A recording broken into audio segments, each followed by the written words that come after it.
Good morning. It is Saturday. I don't even know what day it is. Late into December. I guess the weekend before Christmas. But me and Grizz going to do a little solo hunt. Yeah, we'll see how it is. There hasn't been a ton of birds, and who knows how many people will be out today, but hopefully got a little word for us here in the blind once I get there. But we're on the way. We're probably about 30 minutes out, and we'll see. No real expectation today. We'll see if we can pull them in off the main river. Let's do it.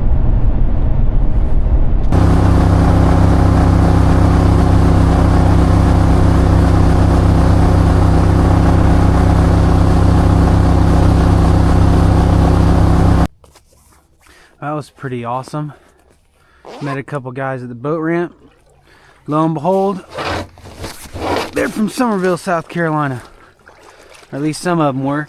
The only problem is they're Clemson fans.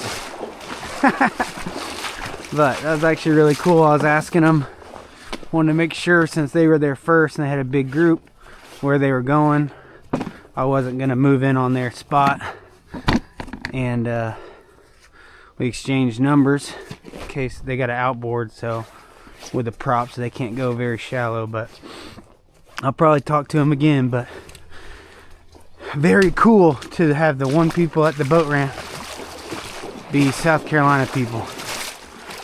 But let's get set up. Let's get to it.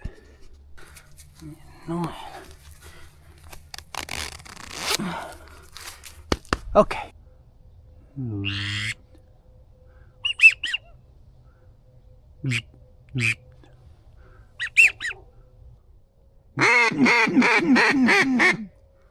Stay. Stay.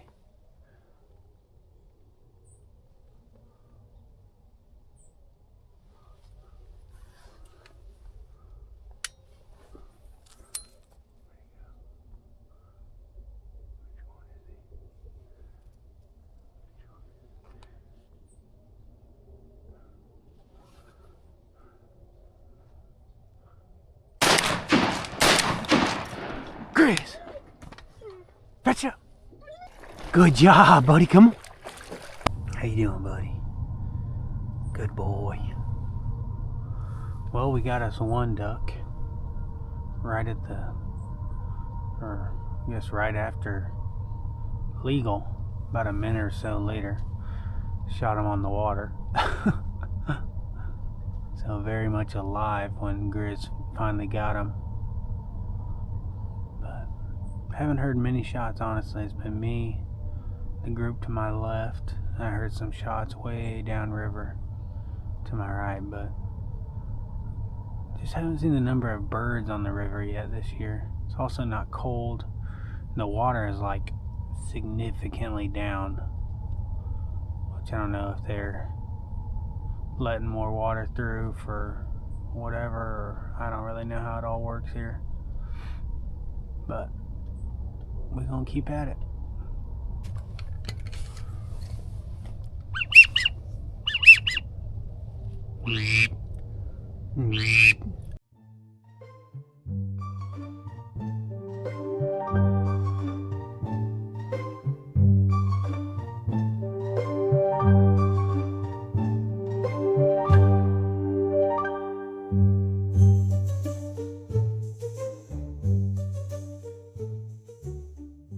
Well, I guess while nothing's going on, I can show you the shotgun.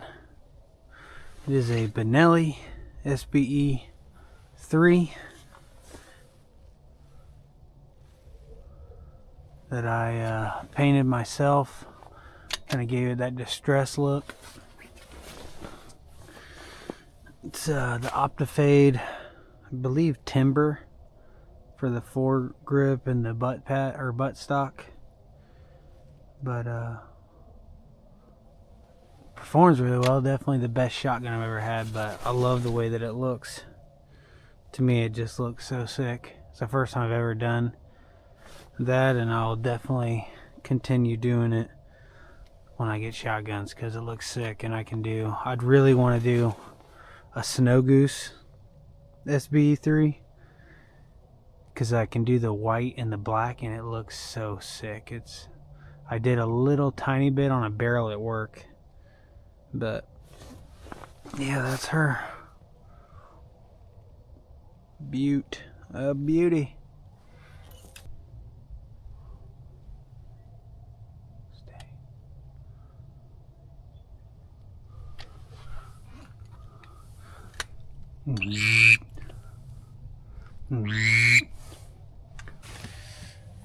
So I wanted to do something a little different here. I actually brought my Bible in my blind bag today, and I wanted to kind of just go through kind of my thought process right now in life, and about hunting, and hopefully it helps other people that might listen to this, other Christians or believers, but ultimately it's going to help me right now.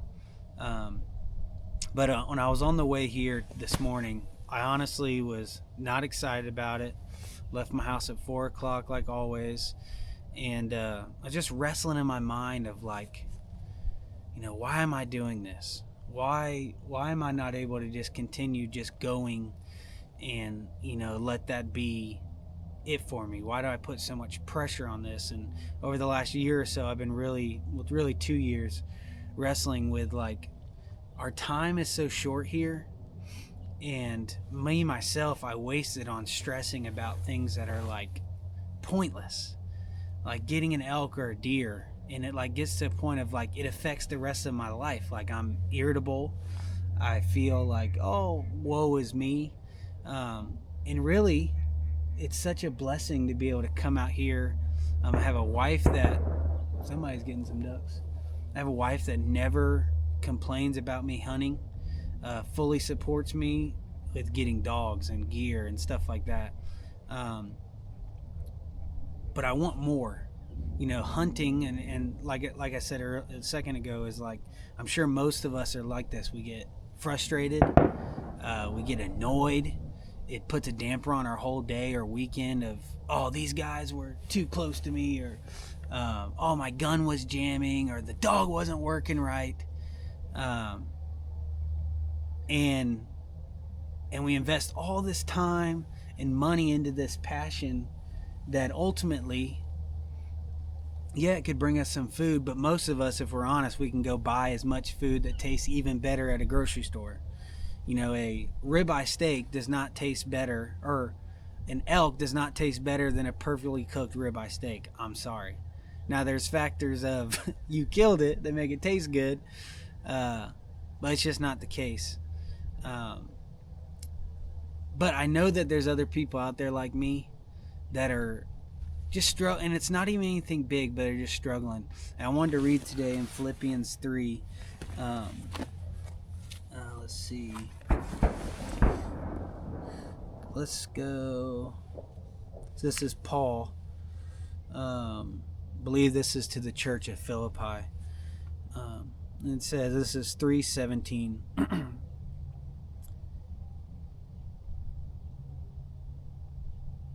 Says, join together in following my examples, brothers and sisters, and just as you have us as a model, keep your eyes on those who live as we do. For as often I've told you before, and now I tell you again, even with tears, many live as enemies of the cross of Christ. Their destiny is destruction. Their God is their stomach, and their glory is in their shame. Their mind is set on earthly things, but our citizenship is in heaven, and we eagerly await a Savior from there, the Lord Jesus Christ, whom by the power that enables him to bring everything under his control will transform our lowly bodies so it will be like his glorious body. And that speaks to me because it says their destiny is destruction, their God is their stomach, and their glory is their shame. And I think about us as hunters. Our God is this game that we chase. the amount of money we spend, the amount of time, the amount of things we say no to because we're trying to pursue this. And there's kind of two things that happen with it. Either one day, there's birds flying everywhere. Either one day, it fully goes away because we're old and gray and can't do it anymore. Like our literal bodies can't get up and do it anymore. Or we have days like this that are super slow, can be so irritating, and affect the whole rest of the weekend. And I'm guilty of living this, and I've been struggling in my mind of like, well, do I just stop hunting? Why do I have these passion? Like, why am I passionate about this if it's wrong? And I don't think it's necessarily wrong, but I will say putting Christ first is going to set the tone for the whole weekend. Typically, on a day where I kill one duck and I've seen like 5, I would be bummed out. This was supposed to be my piece of joy that I get for the weekend. This was supposed to make me happy. This was supposed to get me something to post on Instagram with my dogs to make them look good. And ultimately, every weekend, even on the great weekends, it's so fleeting, the feeling of, oh, we did it. You could literally kill limits of ducks every time you go out, and it's still never going to satisfy. I am still never satisfied. I literally have the ability to come out anytime I want to hunt.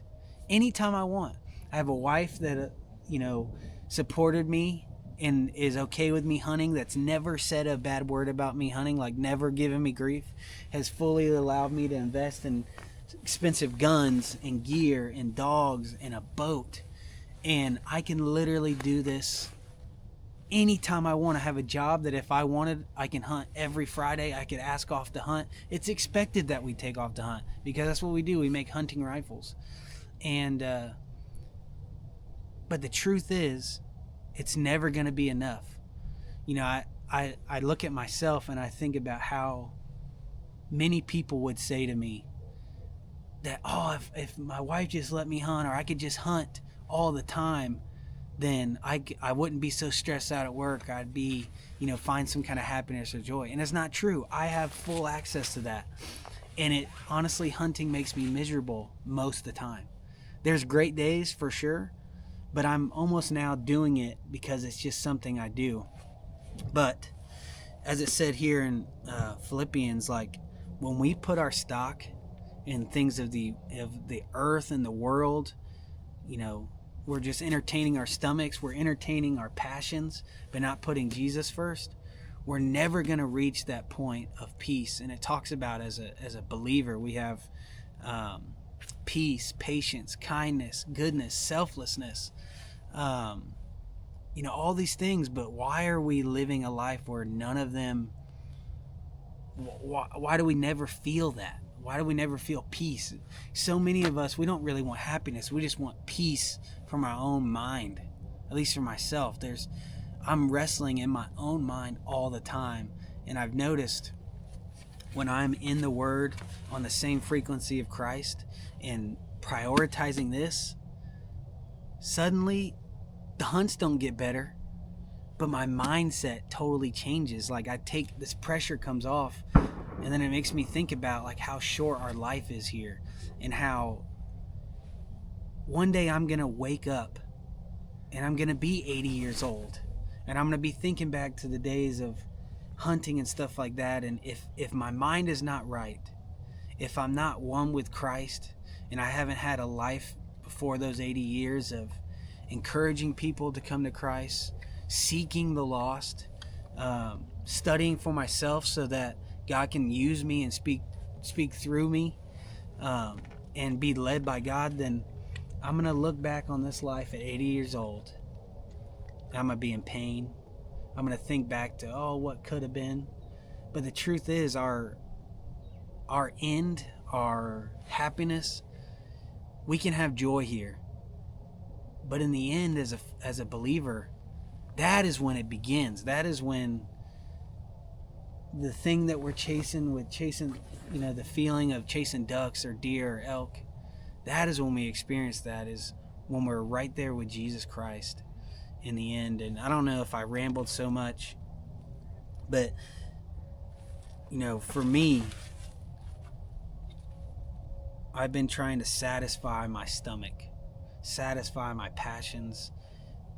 And the truth is, if I could just turn to this daily, it would renew my mind every day, set me on a path of looking for God to use me, looking to hear from God. And I believe it would happen. When I think about my life, of all the hunts I've been on or had, or when Caroline killed her bull elk, and it's fun, and it's something that's awesome, but it doesn't compare to times where I felt like God really used me. 5 years ago, I was working at the gas company, and this guy came out to me in the cul-de-sac and was trying to talk to me, but he clearly had a speech problem where he wasn't actually saying words. He was just kind of making noises with his mouth and like trying to do hand signals, and I could tell he really wanted to talk to me or tell me something, but I just couldn't understand what he was saying, and I could tell he was getting frustrated and embarrassed that there's another person that he's come to that he's trying to have a conversation with, but he physically can't talk, and it's I'm sure it's some kind of illness or something. But in that moment, I remember praying. This was before he moved to Boise, and I prayed, God, just help me to understand what this guy's trying to say to me. I can tell he's getting down on himself. I also want to be useful if he needs to tell me something. And that day, right after I prayed that, I don't even remember what he was trying to show me, but I think he was trying to tell me where he lived. And this is like a guy in his 40s. And anyway, it just started clicking what he was trying. Now, no actual words came out. They were all just grunts and mumbles. But we were able to communicate to a point of saying where he lived and how he had seen us putting the gas line here, and he was essentially just coming to tell me, hey. And I remember leaving that interaction and not fully knowing, what is the point of that? What is the purpose? But I knew in that moment Jesus had answered that prayer, and it was such a cool feeling when I got back to the car, and I was like, I'm probably the only person he's able to talk to today, besides maybe someone in his family, that's going to get him. And it was something where I felt like we built like a friendship. It was just the funniest thing. But I immediately called one of my friends and was talking like, oh my gosh, God used me. And it wasn't anything big, but God used me. And that feeling trumps any feeling I've ever felt hunting. And I just want to share that. Hunting's fun, but diving into this and having a purpose, and at the end of my life, I don't want people to say that I was some hunter, that I was a good dog trainer. I want people to come up with stories, or come up to the front to tell stories about how I helped lead them to Christ, or I mentioned my faith and it got them asking questions.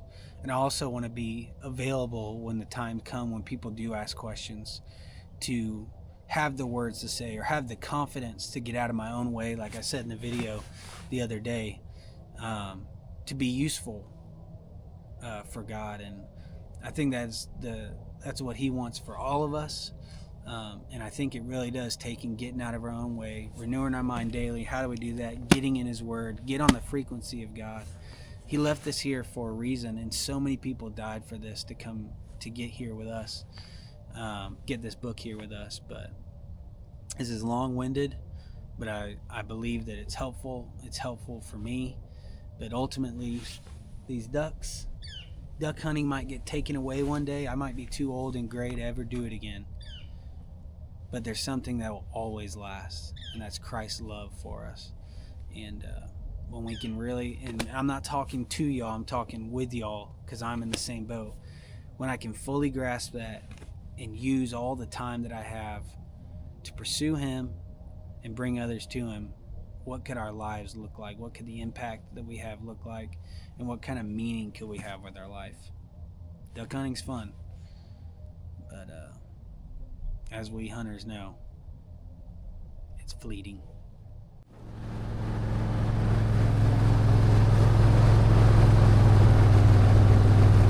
Stay.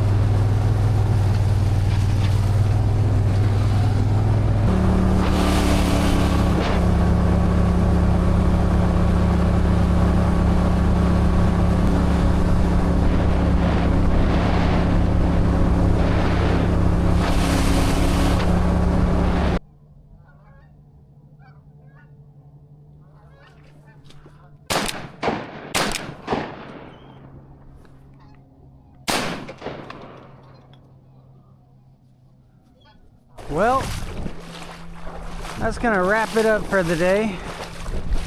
Only got 2. It's actually, oh, Grizz coming to play. It's actually one of the worst days, at least duck wise, I've had. But it is what it is. What you doing, Grizzly?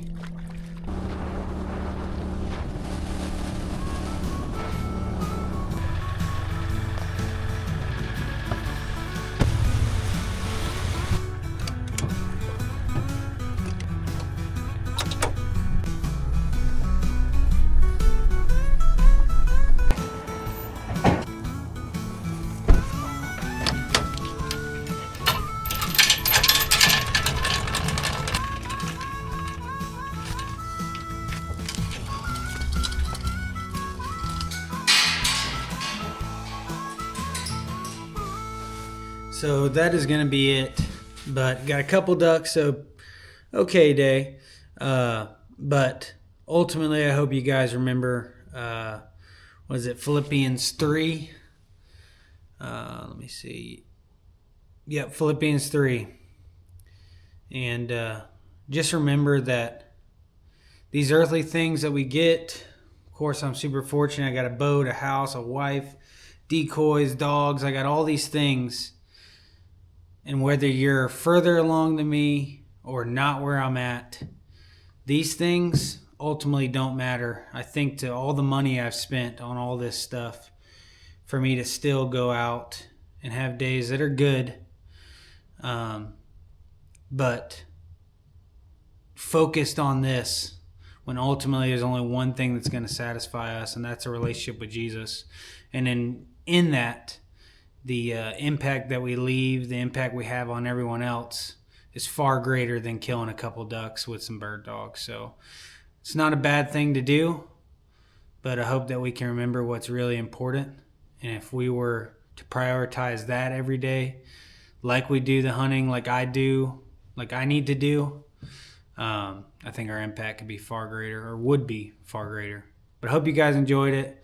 I'm learning how to use this camera, so I'm probably going to have a bunch of different clips throughout this whole video. But join me on the journey.